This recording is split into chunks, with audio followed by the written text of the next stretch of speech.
ನಮಸ್ಕಾರ ಸ್ನೇಹಿತರೆ, the family secret shadows of ಬಿಟ್ರಯಲ್ನ 3ನೇ ಭಾಗದ ಈ ವಿಶೇಷ ವಿಶ್ಲೇಷಣೆಗೆ ಸ್ವಾಗತ.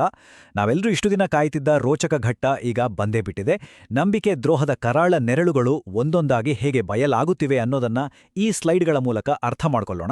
ವಾತಾವರಣದಲ್ಲಿ ಈಗಾಗಲೇ ಟೆನ್ಷನ್ ಶುರುವಾಗಿದೆ. ಬನ್ನಿ ನೇರವಾಗಿ ವಿಷಯಕ್ಕೆ ಹೋಗೋಣ. ಪೊಲೀಸರು ಈ ಮನೆಯಲ್ಲಿ ಯಾರೋ ಸತ್ಯ ಮರೆಮಾಚ್ತಿದ್ದಾರೆ ಅಂದ ತಕ್ಷಣ ಕಥಾನಾಯಕನಿಗೆ ಕಾಲೇ ನಡುಗಲು ಶುರುವಾಗತ್ತೆ. ಗಮನಿಸಿ, ಇದು ಸುಮ್ಮನೆ ಒಂದು ಸಣ್ಣ ಸುಳ್ಳಲ್ಲ. ಅತ್ತೆ ಕಡೆ ನೋಡಿದಾಗ ಆಕೆ ಕಣ್ಣಲ್ಲಿ ಕಾಣ್ತಿರೋ ಆ ಭಯ, ಆ ಅಪರಾಧಿ ಪ್ರಜ್ಞೆ ನೋಡ್ರೆ ಯಾವುದೋ ಒಂದು ಬಹುದೊಡ್ಡ ಸತ್ಯವನ್ನೇ ಬಚ್ಚಿಟ್ಟಿದ್ದಾರೆ ಅಂತ ನಮಗೆ ಸ್ಪಷ್ಟವಾಗಿ ಅರ್ಥ ಆಗತ್ತೆ. ಸರಿ, ಮೊದಲನೇ ಹಂತ ಪೊಲೀಸ್ ಸರ್ಚ್. ಮನೆ ಹುಡುಕಾಟ ಶುರುವಾದಾಗ ಆ ಟೆನ್ಷನ್ ಹೇಗಿತ್ತು ಅಂದ್ರೆ ಖಂಡಿತವಾಗಿಯೂ ಎಲ್ಲರ ಹಾರ್ಟ್ ಬೀಟ್ ಜಾಸ್ತಿ ಆಗುತ್ತೆ. ಹುಡುಕಾಟ ಎಷ್ಟು ಫಾಸ್ಟ್ ಆಗಿತ್ತು ನೋಡಿ. ಮೊದಲನೇ ನಿಮಿಷ ಡ್ರಾಯರ್, ಕಪಾಟುಗಳೆಲ್ಲ ಜಾಲಾಡ್ತಾರೆ. 2ನೇ ನಿಮಿಷಕ್ಕೆ ದಿಢೀರಂತ ಒಂದು ರಹಸ್ಯ ಕವರ್ ಸಿಗುತ್ತೆ. 3ನೇ ನಿಮಿಷದಲ್ಲಿ ಅದರಿಂದ ಕೆಲವು ಸೀಕ್ರೆಟ್ ಡಾಕ್ಯುಮೆಂಟ್ಸ್ ಹೊರಬೀಳುತ್ತೆ. ಮತ್ತು 4ನೇ ನಿಮಿಷ ಆ ನಿಗೂಢ ಪೆನ್ಡ್ರೈವ್ ಪತ್ತೆ ಆಗುತ್ತೆ. ಕೇವಲ 4 ನಿಮಿಷದಲ್ಲಿ ಆ ಕುಟುಂಬದ ಬಣ್ಣ ಒಂದೊಂದಾಗಿ ಬಯಲಾಗೋಕ್ ಶುರುವಾಗುತ್ತೆ. ಈಗ 2ನೇ ಮುಖ್ಯ ವಿಚಾರಕ್ಕೆ ಬರೋಣ, ಆ ರಹಸ್ಯ ಪೆನ್ಡ್ರೈವ್. ಓಕೆ, ಆ ಪೆನ್ಡ್ರೈವ್ ಒಳಗಡೆ ಏನಿತ್ತು? ಪೊಲೀಸರ ಅದನ್ನ ಪ್ಲೇ ಮಾಡಿದಾಗ ಸ್ಕ್ರೀನ್ ಮೇಲ್ ಕಾಣಿಸೋ ಮುಖ ನೋಡಿ ಎಲ್ಲರೂ ಅಕ್ಷರಶಃ ದಂಗಾಗ್ತಾರೆ. ಯಾಕಂದ್ರೆ ಅಲ್ಲಿದ್ದದ್ದು ಸ್ವತಃ ಕಥಾನಾಯಕನ ಅಣ್ಣ. ನಾನು ತಪ್ಪಾಗಿ ಒಂದು ವಿಷಯದಲ್ಲಿ ಸಿಕ್ಕೊಂಡಿದ್ದೀನಿ, ಇದು ದೊಡ್ಡ ಸಮಸ್ಯೆ, ಯಾರಿಗೂ ಹೇಳ್ಬೇಡಿ ಅಂತ ಅವನು ವಿಪರೀತ ಟೆನ್ಷನ್ನಲ್ಲಿ ಹೇಳ್ತಿರ್ತಾನೆ. ಇದನ್ನ ನೋಡಿದ ತಕ್ಷಣ ಅತ್ತೆ ಜೋರಾಗಿ ಅಳೋಕ್ ಶುರು ಮಾಡ್ತಾರೆ.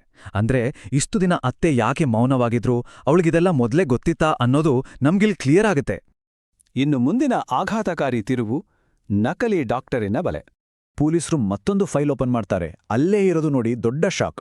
ಆ ಡಾಕ್ಟರ್ ಅಸಲಿಗೆ ಅವನು ಡಾಕ್ಟರೇ ಅಲ್ಲ. ಅವನು ಒಂದು ದೊಡ್ಡ ಹಿಡನ್ ಗ್ರೂಪ್ ಜೊತೆ ಸೇರ್ಕೊಂಡು ರಹಸ್ಯವಾಗಿ ಕೆಲಸ ಮಾಡ್ತಿದ್ದ.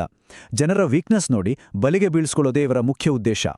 ಪಾಪ ಅಣ್ಣ ಕೂಡ ಇದೇ ನಕಲಿ ಡಾಕ್ಟರ್ ಟ್ರ್ಯಾಪ್ಗೆ ಸಿಕ್ಕೊಂಡಿದ್ದ ಅನ್ನೋದು ನಮಗೆ ಇಲ್ಲಿ ಗೊತ್ತಾಗತ್ತೆ. ಇದು ಇಡೀ ತನಿಖೆಯ ದಿಕ್ಕನ್ನೇ ಚೇಂಜ್ ಮಾಡುತ್ತೆ. ಈ ಎಕ್ಸ್ಟಾರ್ಷನ್ ಗ್ಯಾಂಗ್ ಅಂದ್ರೆ ಏನ್ ಗೊತ್ತಾ? ಜನರ ದೌರ್ಬಲ್ಯಗಳನ್ನೇ ಬಂಡವಾಳ ಮಾಡಿಕೊಂಡು ಬ್ಲ್ಯಾಕ್ ಮೇಲ್ ಮಾಡಿ ಹಣ ಕೀಳೋ ಒಂದು ವ್ಯವಸ್ಥಿತ ಜಾಲ. ಅಣ್ಣನ ಮುಗ್ಧತೆಯನ್ನ ಅಥವಾ ಯಾವುದೋ ಸಣ್ಣ ತಪ್ಪನ್ನ ಇವ್ರು ಹೇಗೆ ತಮ್ಮ ಲಾಭಕ್ಕೆ ಬಳಸ್ಕೊಂಡ್ರು ಅನ್ನೋದಕ್ಕೆ ಇದೊಂದು ಪರ್ಫೆಕ್ಟ್ ಉದಾಹರಣೆ. ಹಾಗಾದರೆ ಇಲ್ಲಿ ಅತ್ತೆಯ ರೋಲ್ ಏನು?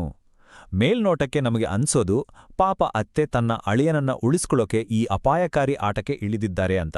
ಕೌಟುಂಬಿಕ ನಿಷ್ಠೆಯಿಂದಾಗಿ ಆಕೆ ಈ ಗ್ಯಾಂಗ್ನ ಬೇಡಿಕೆಗಳಿಗೆ ತಲೆಬಾಗಿದ್ದಾಳೆ ಅಂತ ನಮಗೆ ಈ ಹಂತದಲ್ಲಿ ಅನ್ಸುತ್ತೆ. ಆದ್ರೆ ಇಲ್ಲೇ ಇರೋದು ಟ್ವೆಸ್ಟ್, ಅತ್ತೆಯ ಆಘಾತಕಾರಿ ಸತ್ಯ. ಪೊಲೀಸರು ಎಲ್ಲರನ್ನೂ ನೋಡಿ ಆ ಒಂದು ಪ್ರಶ್ನೆ ಕೇಳ್ತಾರೆ, ಈ ಪ್ಲಾನ್ ಯಾರ್ದು ಅಂತ. ಆ ಕ್ಷಣ ಕೋಣೆಯಲ್ಲಿ ಆವರಿಸೋ ಆ ಸ್ಮಶಾನ ಮೌನ ಇದೆಯಲ್ಲ, ಅಬ್ಬಾ. ಅತ್ತೆ ನಿಧಾನವಾಗಿ ಕಥಾನಾಯಕನ ಕಡೆ ನೋಡಿ, ಈ ಎಲ್ಲ ಪ್ಲಾನ್ ನಾನ್ ಮಾಡಿದ್ದೆ ಅಂತಾಳಲ್ಲ. ನಿಜಕ್ಕೂ ಎದೆ ಝಲನ್ಸುತ್ತೆ. ಇಡೀ ಆಟ ಆಡಿಸ್ತಿದ್ದ ಮಾಸ್ಟರ್ ಮೈಂಡ್ ಬೇರ್ಯಾರೋ ಅಲ್ಲ, ಸ್ವತಃ ಅತ್ತೇನೆ. ಅಣ್ಣನನ್ನ ಉಳ್ಸೋಕ್ ಹೋಗಿ ತಾನು ರಿಸ್ಕ್ ತಗೊಂಡೆ, ಆದ್ರೆ ಈಗ ಎಲ್ಲವೂ ಕೈತಪ್ಪಿ ಹೋಗಿದೆ ಅಂತ ಆಕೆ ಒಪ್ಕೊಳ್ತಾಳೆ. ನಾವೇನ್ ಅನ್ಕೊಂಡ್ವಿ, ಆದ್ರೆ ವಾಸ್ತವ ಏನಾಯ್ತು ನೋಡಿ.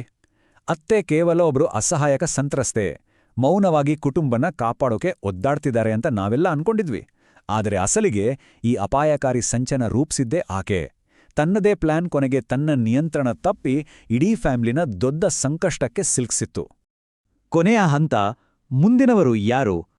ಪೊಲೀಸರು ಅತ್ತೆಯನ್ನ ಬಂಧಿಸಿ ಕರೆದುಕೊಂಡು ಹೋಗ್ತಾರೆ. ಆದ್ರೆ ಹೋಗೋ ಮುನ್ನ ಆಕೆ ಸುಮ್ಮನೆ ಹೋಗಲ್ಲ. ಇದು ಮುಗಿದಿಲ್ಲ, ಇನ್ನೂ ದೊಡ್ಡ ಸತ್ಯ ಬಾಕಿ ಇದೆ ಅಂತ ಒಂದು ಫೈನಲ್ ವಾರ್ನಿಂಗ್ ಕೊಡ್ತಾಳೆ.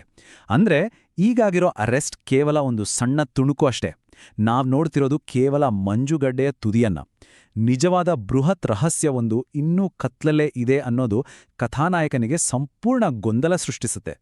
ಅತ್ತೆಯ ಮಾತುಗಳು ತಲೆಯಲ್ಲೇ ಗುಯಿಂಗುಡ್ತಿರುವಾಗ್ಲೇ ದಿಢೀರಂತ ಫೋನ್ಗೆ ಒಂದು ಅನಾಮಧೇಯ ಕರೆ ಬರುತ್ತೆ. ಫೋನ್ ಎತ್ತಿದಾಗ ಆ ಕಡೆಯಿಂದ ಕೇಳಿಸೋದು ಒಂದೇ ಒಂದು ವಾಯ್ಸ್, ನೀನು ಮುಂದಿನವನು. ನಾವೆಲ್ಲ ಸೇಫ್ ಆಗಿದೀವಿ ಅನ್ನೋ ಭ್ರಮೆ ಆ ಒಂದೇ ಒಂದು ಸೆಕೆಂಡ್ನಲ್ಲಿ ನುಚ್ಚುನೂರಾಗುತ್ತೆ. ಈಗ ಇದೆಲ್ಲ ನಮ್ಮನ್ನ ಒಂದು ಬಹುದೊಡ್ಡ ಪ್ರಶ್ನೆಯೊಂದಿಗೆ ಬಿಟ್ಟೋಗತ್ತೆ. ಆ ಇನ್ನೂ ದೊಡ್ಡ ಸತ್ಯ ಅಂದ್ರೇನು? ಅತ್ತೆ ಮುಚ್ಚಿಡೋಕೆ ಟ್ರೈ ಮಾಡ್ತಿದ್ದ ಆ ಅಂತಿಮ ರಹಸ್ಯ ಯಾವ್ದಾಗಿರ್ಬೋದು? ಕರೆ ಮಾಡಿದ ಆ ಅನಾಮಧೇಯ ವ್ಯಕ್ತಿ ಯಾರು? ಈ ಎಲ್ಲಾ ಪ್ರಶ್ನೆಗಳಿಗೆ ಉತ್ತರವನ್ನ ನಾವು ಮುಂದಿನ ವಿಶ್ಲೇಷಣೆಯಲ್ಲಿ ಖಂಡಿತ ಹುಡುಕೋಣ. ಅಲ್ಲಿವರೆಗೂ ಈ ಭಯಾನಕ ರಹಸ್ಯದ ಟ್ವಿಸ್ಟ್ಗಳ ಬಗ್ಗೆ ಯೋಚಿಸ್ತಾ ಇರೋಣ. ನಮಸ್ಕಾರ.